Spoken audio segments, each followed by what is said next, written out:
Bonjour à tous, ici The Jailbreak Bay. Aujourd'hui, je vais vous faire comme promis la vidéo de comparaison entre l'ancienne et la nouvelle Apple TV. Donc ici, on a la boîte de l'ancienne Apple TV, donc une boîte beaucoup plus grosse, noire, avec le logo et le nom du produit, Apple TV. Et pour la boîte de la nouvelle Apple TV, donc c'est une boîte blanche, beaucoup plus petite, avec cette fois-ci le dessin, la photo de la nouvelle Apple TV. Donc ensuite, on va passer aux Apple TV. Alors ça, c'est l'ancienne Apple TV, avec un dessus en plastique et un contour en aluminium. Alors que celle-ci, la nouvelle Apple TV, est en plastique elle aussi, et le contour est aussi en plastique, donc il n'y a plus de contour en aluminium. Alors, on va parler des connectiques des deux Apple TV. Alors, on va commencer avec les connectiques de l'ancienne Apple TV. Alors, ici, on a la sortie pour l'alimentation. Ici, une sortie USB, donc pour connecter une clé USB ou donc pour que vous pouviez craquer votre Apple TV via cette connexion USB. Une connexion RJ45 pour connecter un câble Ethernet, donc pour le réseau. Une sortie HDMI pour le téléviseur. Et ici, 5 sorties pour les composantes câbles, donc pour connecter votre Apple TV à la télévision, mais avec 5 câbles, donc ici les 3 câbles pour la vidéo, et ici pour l'audio. Et en dernier, une sortie opticale audio pour brancher votre Apple TV à un home cinéma. Alors ensuite, on va faire la connectique de la nouvelle Apple TV. Alors, ici, la sortie pour l'alimentation. La sortie HDMI, comme dans l'ancienne Apple TV.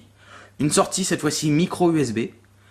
Une sortie opticale audio, toujours pour la connecter à un home cinéma. Et la sortie RJ45 pour connecter un câble Ethernet pour le réseau.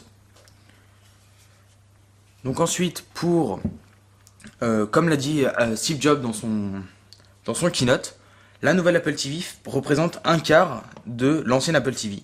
Donc c'est un avantage parce que ça prend moins de place dans le salon ou dans la chambre. Et c'est beaucoup plus petit, beaucoup plus cosy. Alors, l'ancienne Apple TV avait un assez gros problème quand même. C'est que comme elle a un disque dur qui tourne non-stop dans l'Apple TV, dans le châssis, elle chauffait beaucoup. Donc le dessus de l'Apple TV était tout le temps brûlant. Donc dès qu'on mettait la main, on avait une sensation de chaleur dans les doigts. Alors que la nouvelle Apple TV n'a pas de disque dur, c'est d'où la plus petite taille. Et tout fonctionne en streaming. Donc vous allez streamer sur votre bibliothèque iTunes, donc les films, les musiques, les photos, les podcasts. Alors que l'ancienne Apple TV, on était obligé soit de mettre les fichiers directement dans le disque dur, mais vous pouviez aussi streamer. Ensuite, on va parler des télécommandes des deux Apple TV. Donc ici, c'est la télécommande de la nouvelle Apple TV et celle-ci, l'ancienne télécommande. Donc ici, on a une télécommande en aluminium, beaucoup plus ergonomique avec 4 boutons, assez grande et plus adaptée à la main. Alors que celle-ci, la télécommande de l'ancienne Apple TV, était beaucoup plus petite, en plastique, blanche, avec seulement 3 boutons, donc la roulette pour commander l'Apple TV, play, pause et le bouton menu. Donc cette télécommande était aussi livrée avec les anciens Mac, mais ils ont arrêté cette livraison, car on n'utilise plus beaucoup Frontro grâce aux Apple TV. Alors, dernier défaut sur les deux Apple TV, elles manquent d'un bouton Power pour éteindre et allumer l'Apple TV. Donc ça consomme en permanence, les Apple TV consomment en permanence sur les prises.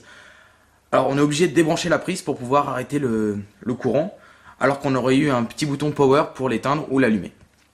Donc voilà, c'était The Jailbreak Bay pour vous présenter la comparaison entre l'ancienne et la nouvelle Apple TV.